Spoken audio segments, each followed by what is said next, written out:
Buckle up, folks, because NASA has just announced some shocking news about one of the most infamous geological features in the world.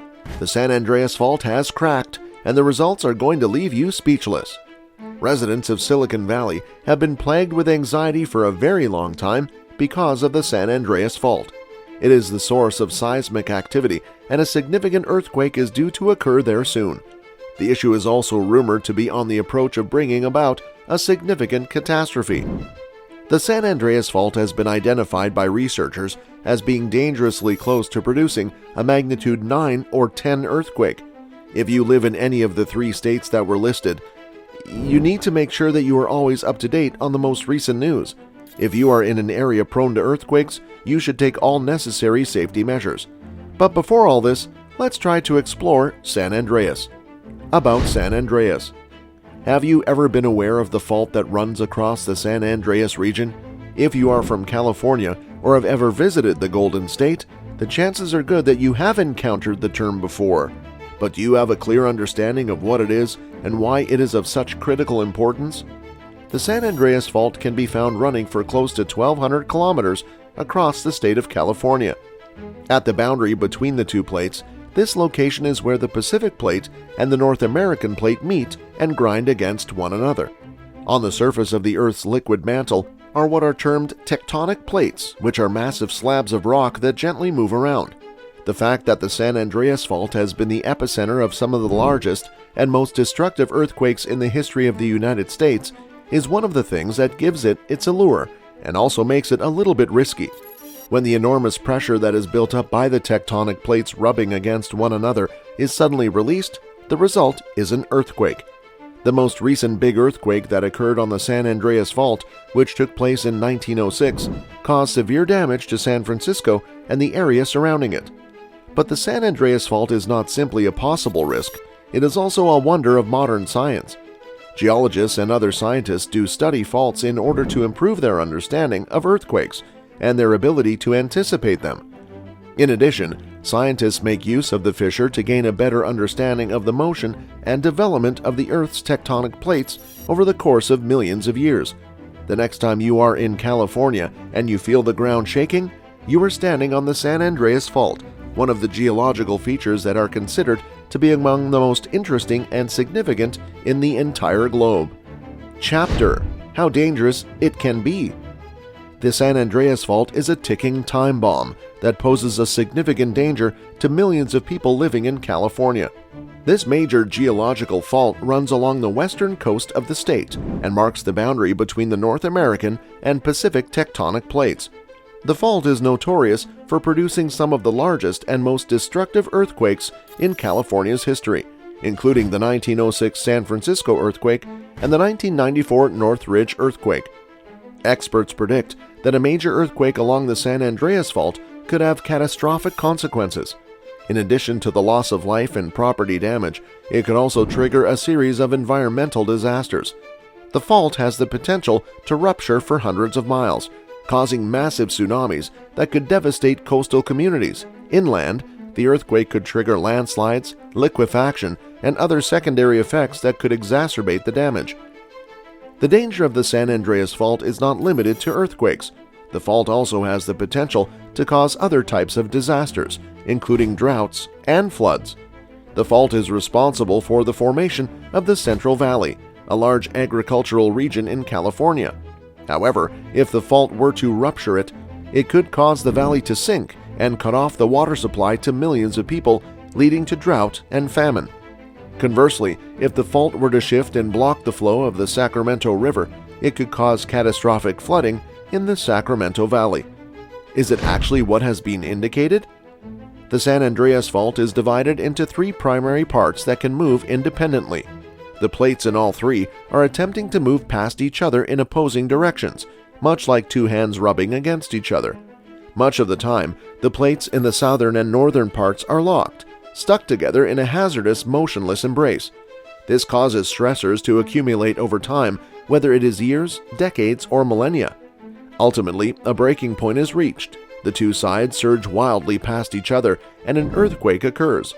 The plates slip past each other at a comfortable, constant 26 millimeters or so per year in the central part, which separates the other two. This prevents strains from accumulating and no major earthquakes occur. This is known as a seismic creep. The San Andreas Fault in California. The creeping middle part, which is the topic of a recent study, is highlighted in yellow. The San Andreas Fault Observatory at Deep, or SAFOD, represented by the red star, took rock samples from over 2 miles underground. At least, that's what most scientists have been saying thus far. A new examination of rocks excavated nearly 2 miles beneath the surface reveals that the core part has been the site of numerous significant earthquakes, some of which may have been quite recent. The research, which uses novel chemical analysis methods to estimate the heat of rocks during prehistoric earthquakes, was just published in the online edition of the journal Geology. This suggests that we can have larger earthquakes on the central part than we previously assumed, said lead author Genevieve Coffey, a PhD student at Columbia University's Lamont Doherty Earth Observatory. We should be conscious of the possibility that it is not always merely continual creep. The San Andreas Fault poses numerous dangers. The northern part was the site of the devastating 1906 San Francisco earthquake, which killed 3,000 people and devastated much of the city. Also included is the 1989 M6.9 Loma Prieta earthquake, which killed over 60 people and destroyed a major elevated roadway. The southern part was responsible for the 1994 6.7 Northridge earthquake near Los Angeles, which killed around 60 people. Several scientists believe it is storing energy for an event on the scale of 1906. The middle part, on the other hand, looks to be harmless. Only one little location towards its southern end is known to create genuine earthquakes. There, magnitude 6 events, not particularly dangerous by normal standards, occur every 20 years or so. Because of their frequency, scientists intending to examine indications that may indicate an impending earthquake has established a huge observatory atop the fault near the city of Parkfield. It includes a 3.2-kilometer deep borehole from which rock cores were extracted, as well as monitoring sensors both above and below ground. Coffey and her colleagues examined rock from near the bottom of the borehole. When earthquake faults move, friction along the moving sections can cause temperatures to rise hundreds of degrees higher than the surrounding rocks.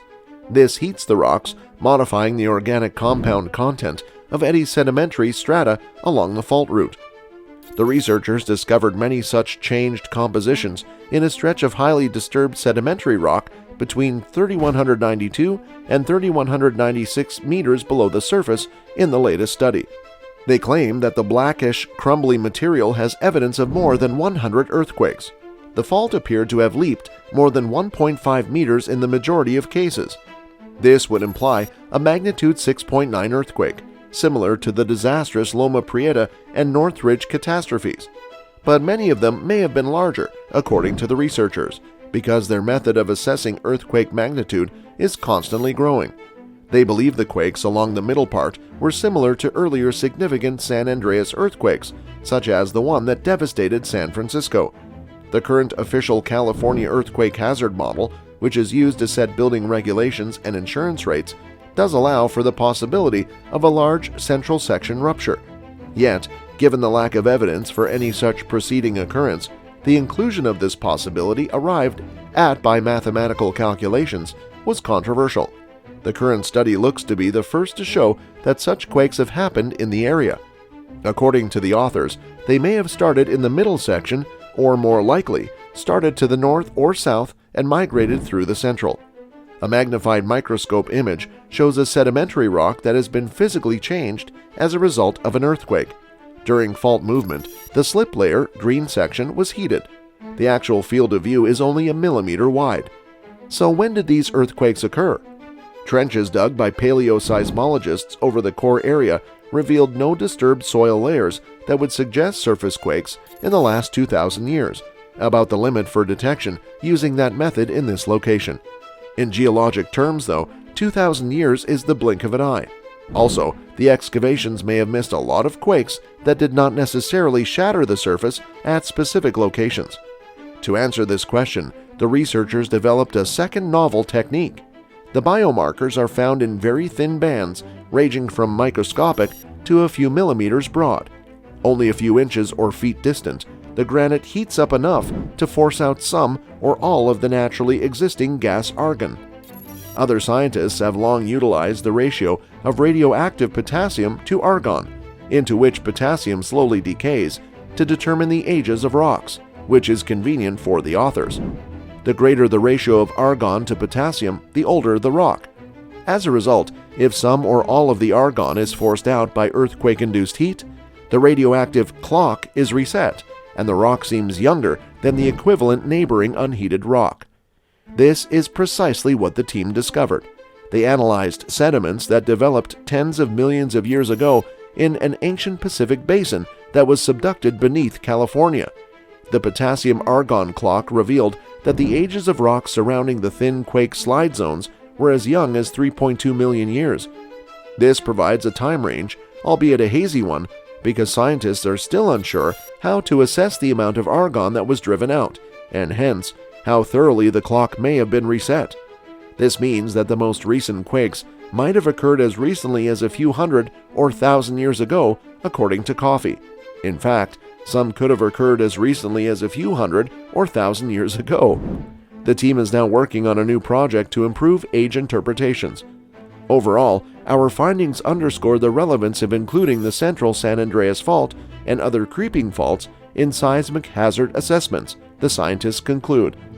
William Ellsworth, a geophysicist at Stanford University who has led the research at the drill site, pointed out that while a possible big quake is included in the state's official hazard assessment, most earthquake scientists think that they happen rarely, as tectonic strain is not accumulating at significant rates, if at all, along it at the present time, he said. How concerned should Californians be? People should not be concerned, said Stephen Cox, a geologist at Lamont Doherty and study co-author. California's building codes are currently fairly good. Seismic activity is unavoidable. Work like this assists us in determining the most significant conceivable event and assists everyone in preparing. Thank you so much for watching my video. We hope you found the video informative and engaging. If you did, please give the video a thumbs up and don't forget to subscribe to my channel for more great content.